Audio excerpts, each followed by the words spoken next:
Madam President. Senator from Massachusetts. Thank you, Madam President.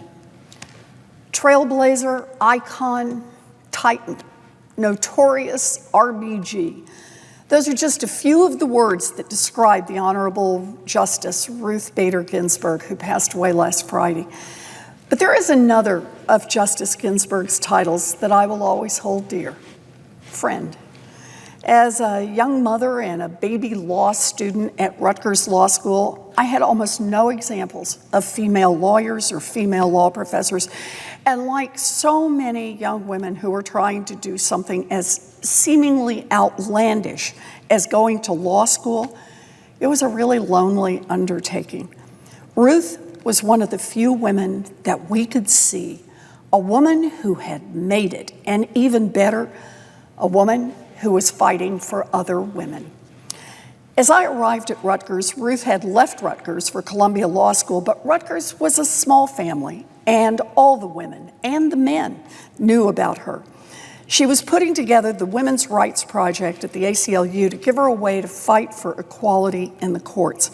Her sharp legal mind and stubborn determination were already legendary, and we were sure she would change the world. And she did. I am forever grateful for her example to me and to millions of young women who saw her as a role model. I am also forever grateful that she made real change, opening doors that had remained stubbornly closed. Justice Ginsburg may have been tiny, but she stands among the greatest fighters for justice our nation has ever seen. She turned every barrier into an opportunity for change. And when she became the second woman in our nation's history to sit on the Supreme Court, she continued her fight for justice, blazing a trail for women's rights, laying out the framework for protecting our democracy, and helping to secure justice for the most vulnerable. Ruth Bader Ginsburg changed the world, and I will miss her. While I mourn her loss, I also hold close one of the things I loved most about Ruth. She was a fighter. We honor her memory by fighting for the things that Ruth Bader Ginsburg fought for during her long career: a woman's right to make decisions about her own body, health care for millions of Americans, dreamers who have made a home here, voting rights, LGBTQ rights, workers' rights, union rights, making our nation a place where no one is more likely to be murdered or imprisoned or discriminated against because of the color of their skin, how they worship, or who they love. Yes, it's a long list. Ruth defended it all, and now she is gone. And because she is gone, these rights and values are all on the line, vulnerable to being snatched away by another right-wing tilt of the Supreme Court. Justice Ginsburg's replacements will determine who the highest court in the land works for: women and sick kids and workers and immigrants, or billionaires and giant companies and right-wing politicians who want to shrink our democracy in order to stay in power. Ruth left our nation a note before she died, and her words were clear. She said that her most fervent wish was that her replacement not be named until a new president is installed. Now, Senator McConnell has already told us how to deal with the death of a Supreme Court justice in an election year, a justice whom Senator McConnell treated with respect. In 2016, Justice Scalia died a full 269 days before the presidential election, months before any American would be able to cast a vote. But in 2016, that didn't matter to Senator McConnell and his Republican henchmen. They locked arms and insisted there could be no confirmation until after the next president had been elected and sworn in. Now, in 2020, the world is evidently different. Senator McConnell has made it clear that the practice he used when Justice Scalia died would not be used when Justice Ginsburg died. On the very same night that Justice Ginsburg passed, Mitch McConnell announced that he and Donald Trump would move immediately to name a new Supreme Court justice, despite the fact that voting is already underway across the country, and there are only 42 days before the election is completed. Democrat or Republican, the American people know that is not right. Democrat or Republican, the American people know that treating a Supreme Court vacancy as an opportunity for a naked, partisan, no-holds-barred power grab is burning down the pillars of integrity that support our Senate, our courts, and our democracy. Democrat or Republican, the American people will judge these choices for what they are: shameful. If this feels personal, that's because it is. Ruth Ginsburg was a personal hero for me and for millions of other women. Ruth Ginsburg was a woman who never let any man silence her. The most fitting tribute to her is to refuse to be silenced and to name exactly what Donald Trump and Senate Republicans are trying to do: steal another Supreme Court seat. This kind of sleazy double-dealing is the last gasp of a desperate party that is undemocratically overrepresented in Congress and in the halls of power across our country. The last gasp of a corrupt Republican leadership, numb to its own hypocrisy, that doesn't reflect the views of the majority of Americans or the values that we hold dear. The last gasp of a right-wing billionaire-fueled party that wants to hold on to power a little longer in order to impose its extremist agenda on the entire country. And if Mitch McConnell and the Senate Republicans ram this nomination through, it is our duty to explore every option we have to restore the court's credibility and integrity. Every option to expand our democracy, not shrink it. Every option to ensure that a working single parent and a millionaire corporate executive have equal justice in our courts. And every option to ensure that all Americans are represented in our institutions. The list of what is at stake if Republicans get their way and their extremist agenda finds a home in the nation's highest court is truly staggering. Ruth Bader Ginsburg voted to protect the health care for millions of Americans. In a 5-4 decision, health care was saved for millions of people. But in the midst of a global pandemic with more than 200,000 of our loved ones dead from a virus raging out of control, Mitch McConnell and Senate Republicans want to install a justice who will rip that health care away. The Supreme Court will hear arguments just days after the election on whether the Affordable Care Act should be overturned. If Justice Ginsburg is replaced with a McConnell-Trump choice, the 5-4 decision that saved health care by a single vote could be overturned. That would strip away protection from anyone with pre-existing conditions. It would tell people with diabetes or high blood pressure or cancer, people who have had strokes, people who have had hundreds of other diseases, conditions, and events, you're on your own. No protection from an insurance company that just wants to cut off your insurance policies. It would let insurance companies charge women more simply because they're women.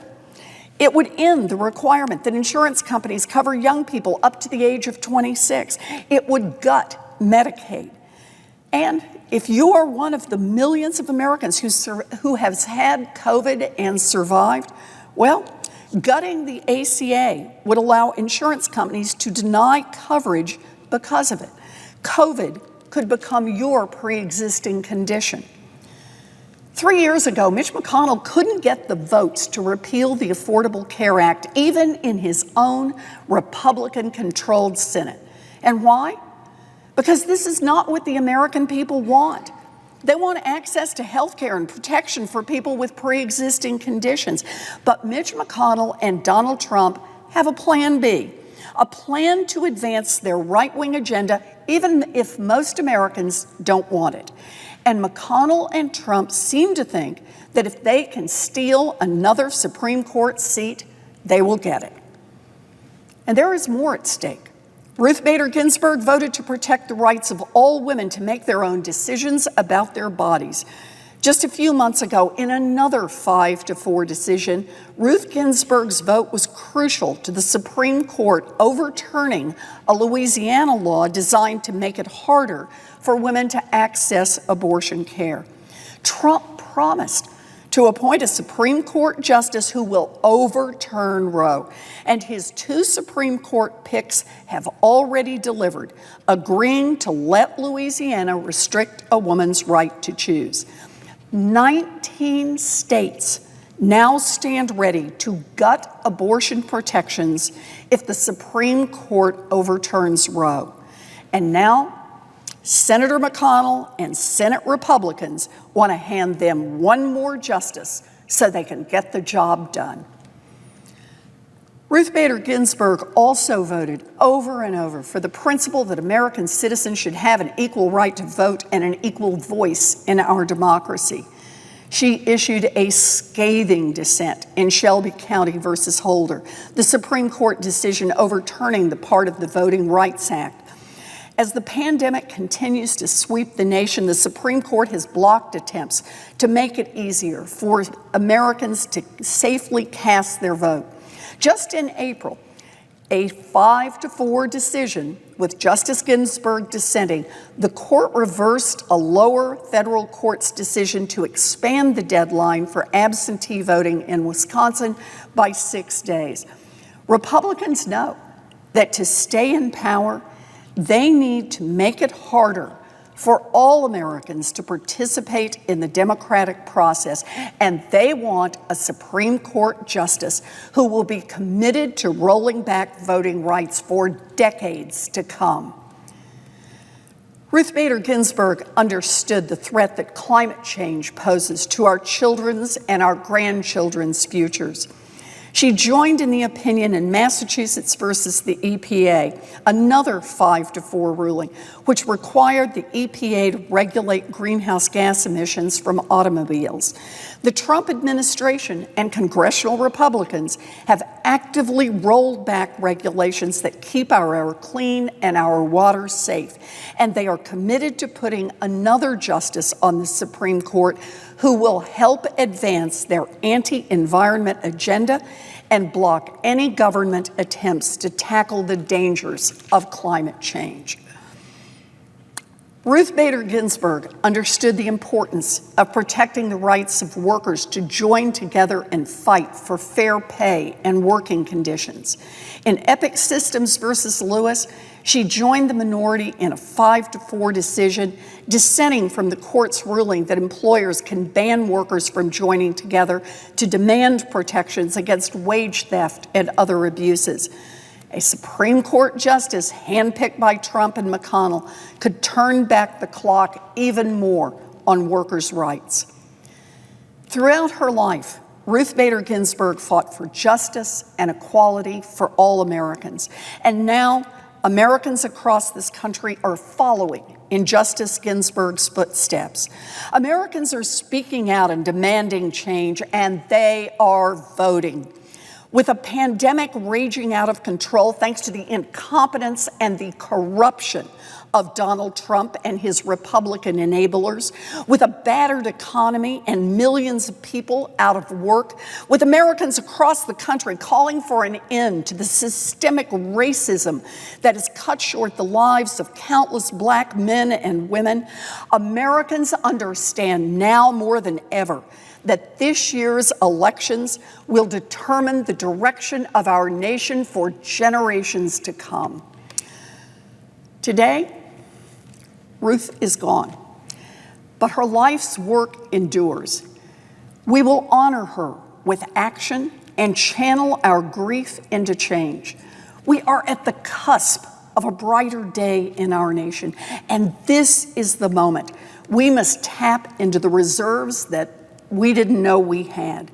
We tap into the reserves bequeathed to us from fighters we've recently lost, like Justice Ginsburg and Congressman Elijah Cummings and Congressman John Lewis, and from the knowledge that we will not leave our children worse off. 3 years ago, I watched our nation rise up in the face of impossible odds and defend health care when Donald Trump and Mitch McConnell wanted to strip away care from millions of Americans. We face those same odds today as we again fight to protect the health care of those same Americans and to protect so much more. But I have hope because I know that this is a righteous fight, and I know that millions of other Americans are also in this fight. Before she died, Ruth gave us our marching orders. Do not fill this Supreme Court seat until after the election when the next president is installed. We have our call to action. We honor her legacy by continuing the fight for justice, for equality, and for dignity. The fight for a world where we finally make those words, equal justice under law, real. And now, I'd like to spend just a little bit of time focusing on Justice Ginsburg's legacy by reading just a few of the statements by her that really stood out to me as I reflected on her work.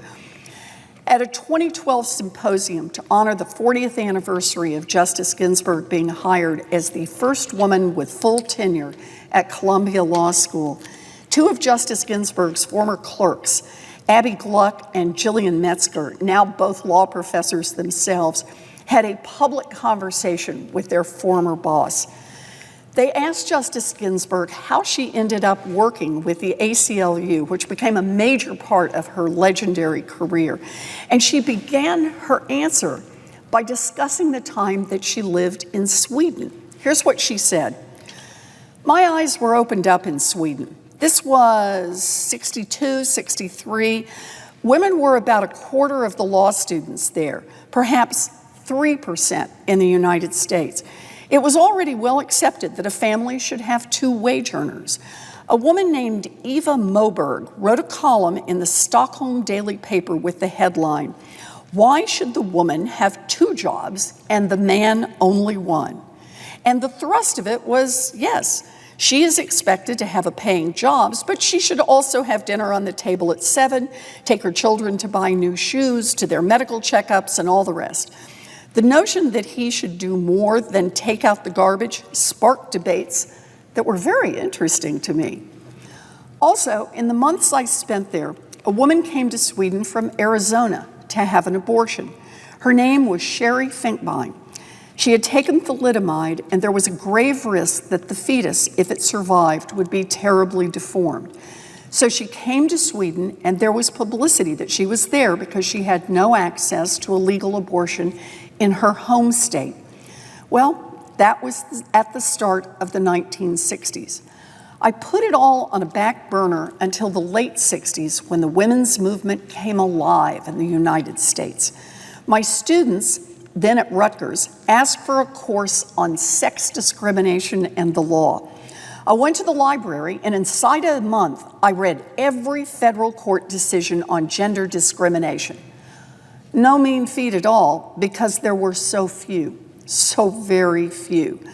Also, I had signed up as a volunteer lawyer with the ACLU of New Jersey, more because it was a respectable way of getting litigation experience than out of ideological reasons, I will admit.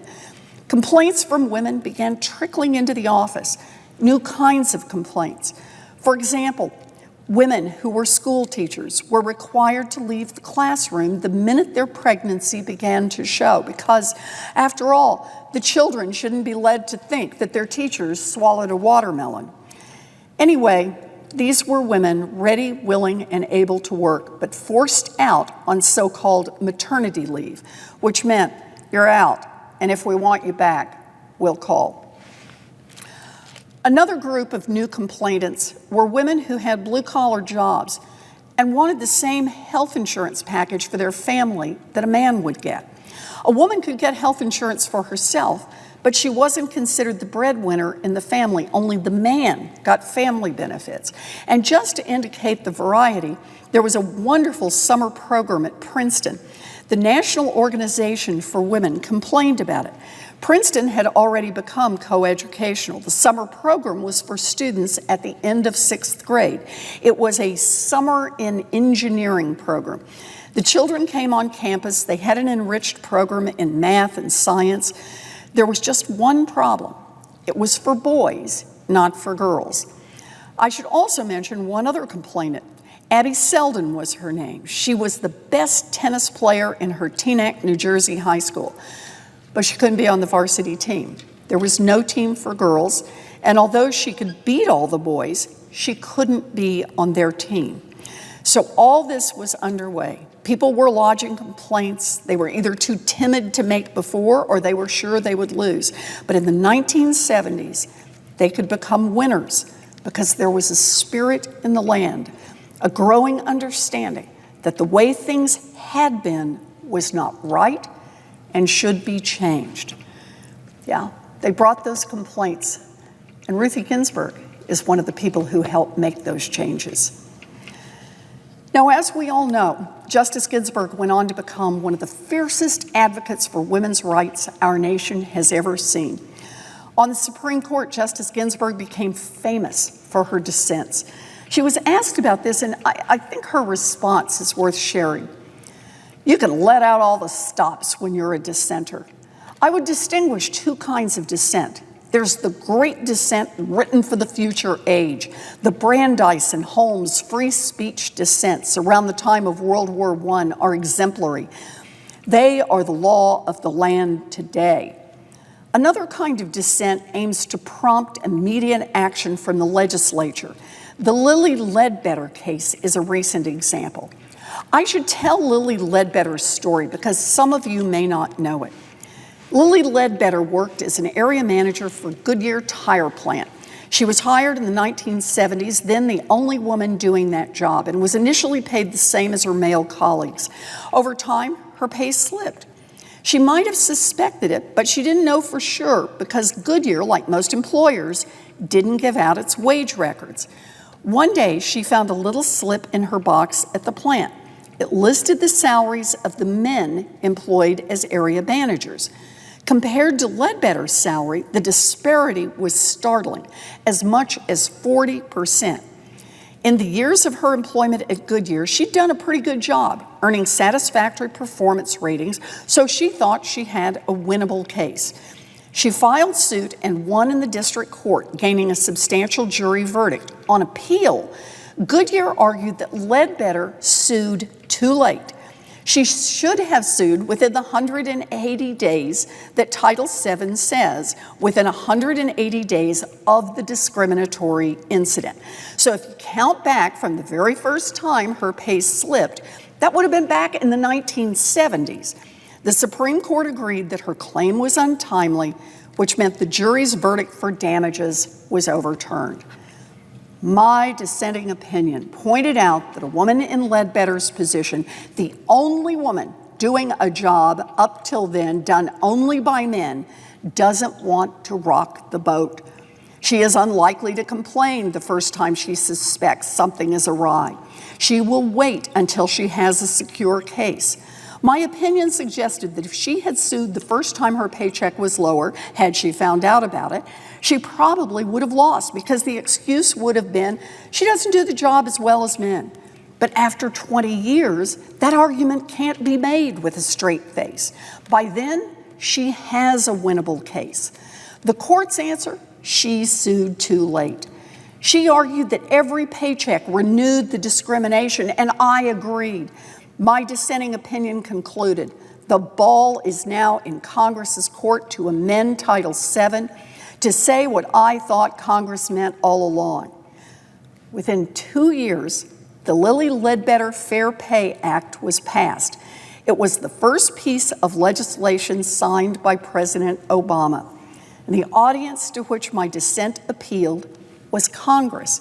Congress picked up the ball with a little help from many groups that prodded the legislators to amend Title VII. A reminder that Justice Ginsburg used all of her tools to make change.